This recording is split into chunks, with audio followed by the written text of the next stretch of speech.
Standard angles, degrees, and radians. I'm going to start by going through some terminology that you will need to understand in order to graph angles. An angle in standard position means that we take an angle and we place it on our XY plane. The beginning of the angle starts on the positive x-axis, and it's called our initial side. Where the angle ends, we name that ray the terminal side. If we look at this diagram below, we have an XY plane, and then we have an angle in standard position. This is our initial side,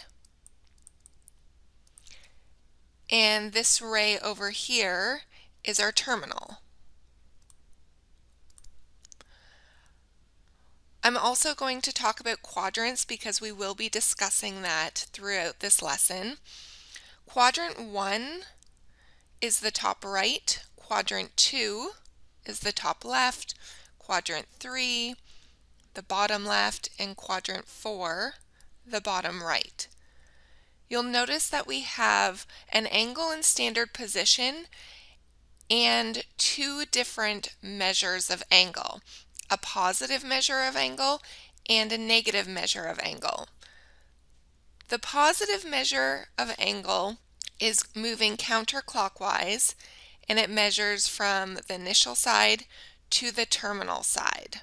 If we put angles on our axis, that means that our initial side is starting at 0 degrees. The positive y will be 90 degrees. It makes a 90-degree angle. If we add another 90 degrees, we get 180 degrees. We add another 180 degrees, we have 270 degrees, and then one full rotation is 360 degrees.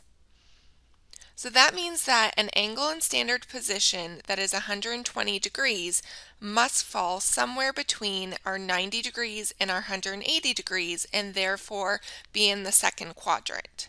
If we're rotating clockwise, we still start at 0 degrees, and then we would have negative 90, negative 180, negative 270, and negative 360 degrees. So our negative angles are the same numbers, they are in reverse order. It does not change how we name our quadrants. Now let's use this information to draw angles in standard position. In the first example, we have 300 degrees. It is positive, so that means that we are going to rotate counterclockwise. I'm going to start by putting the angles on our axis. 300 degrees falls between 270 and 360. I'm just going to eyeball this. We are not using a protractor. So that means that the terminal side is going to fall in the fourth quadrant. The initial side is always on that positive x-axis. Now I need an arrow to demonstrate which way the rotation is going. Because it's a positive angle, I'm going to start on my initial side and rotate counterclockwise and end on my terminal side, and then I'm going to label the angle. I'm going to do the same thing for 103. I'm going to start by putting my angles on. It's positive, so I know that I'm rotating counterclockwise. So I've placed my angles on there. Now I need to put 103. Again, I'm eyeballing this. 103 is closer to 90 than it is to 180, and it's also in the second quadrant. I have to draw my initial side and my terminal side, and then show the arrow in order to show the direction of the rotation, and then label. Now we're going to draw two angles that have negative degrees. So we'll start by putting our angles of rotation on the axis. Then we will draw the initial side and the terminal side. So negative 222 will be in the second quadrant.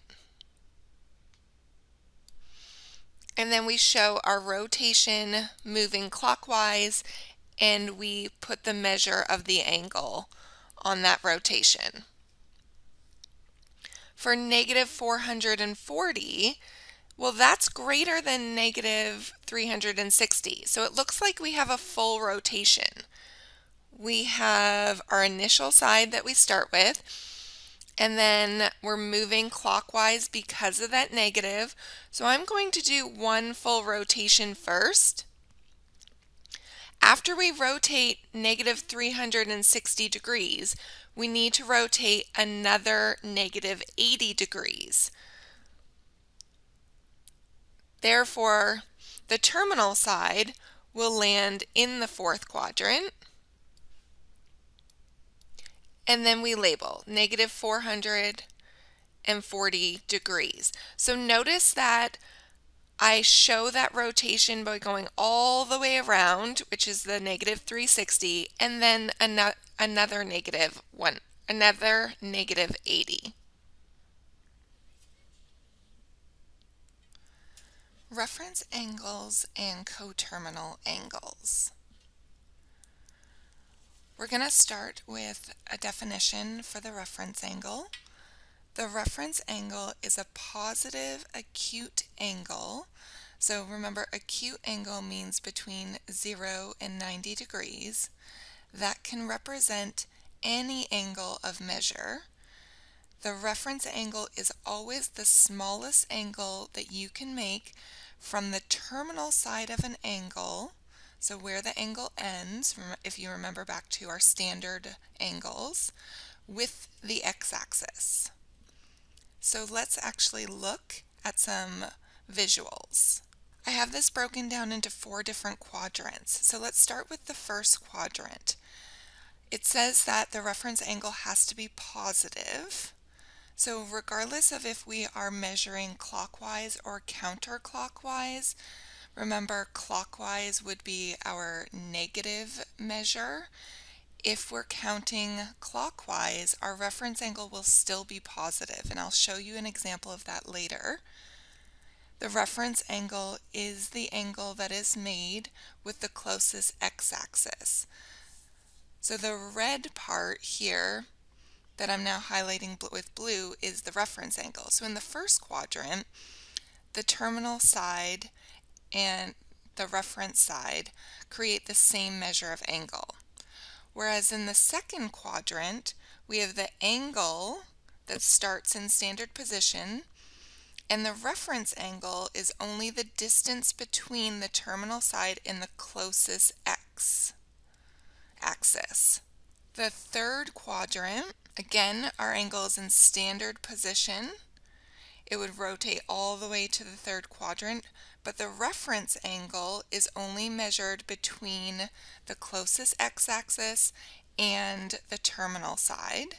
For the fourth quadrant, this angle is in standard position, and we only have the reference angle from the terminal side to the closest x-axis. So let's actually do some examples. Find the reference angle. So for example 1, find the reference angle for the following. So the first one is 235 degrees. I'll start with a visual. So we have 0, 90, 180, 270, and 360. And we're just going to estimate 235 will be in quadrant 3. So I'm going to draw my angle in standard position. Now to find the reference angle, remember the reference angle is the distance between the terminal side and the closest x. So we can take 235, which is our standard, and we can subtract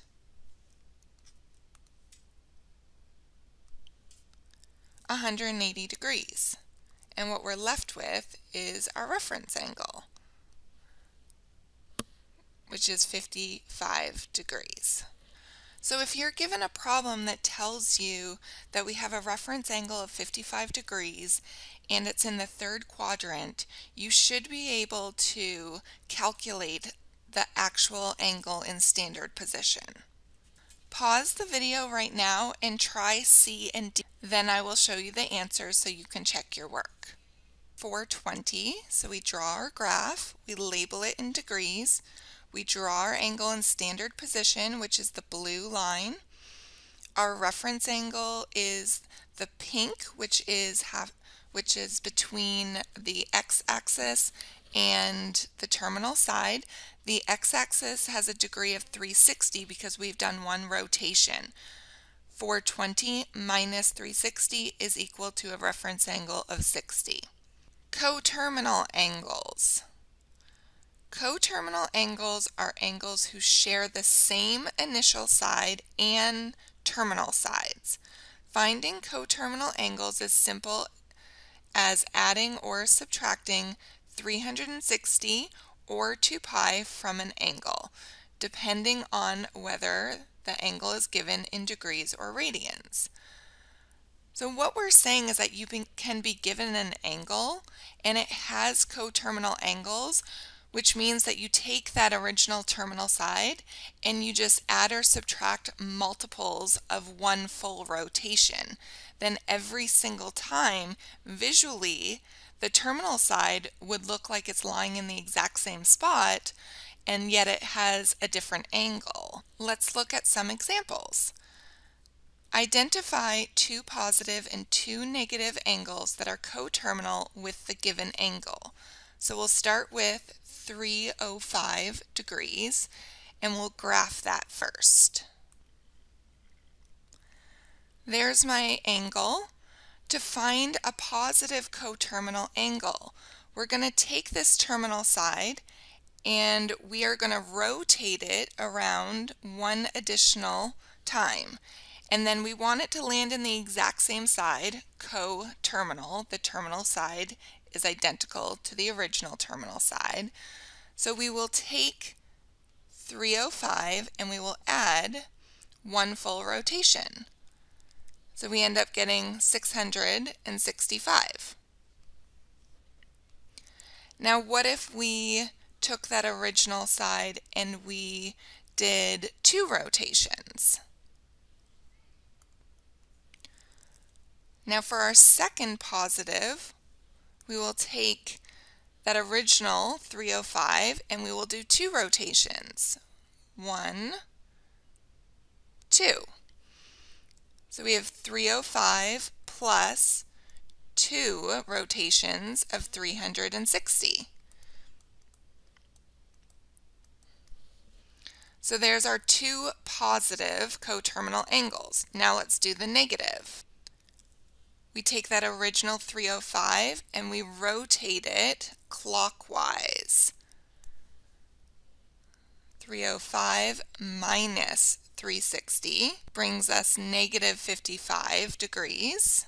And if we need another negative, we can do 1 rotation, 2 rotations in the negative direction. So 305 minus 2 times 360. Which is negative 415.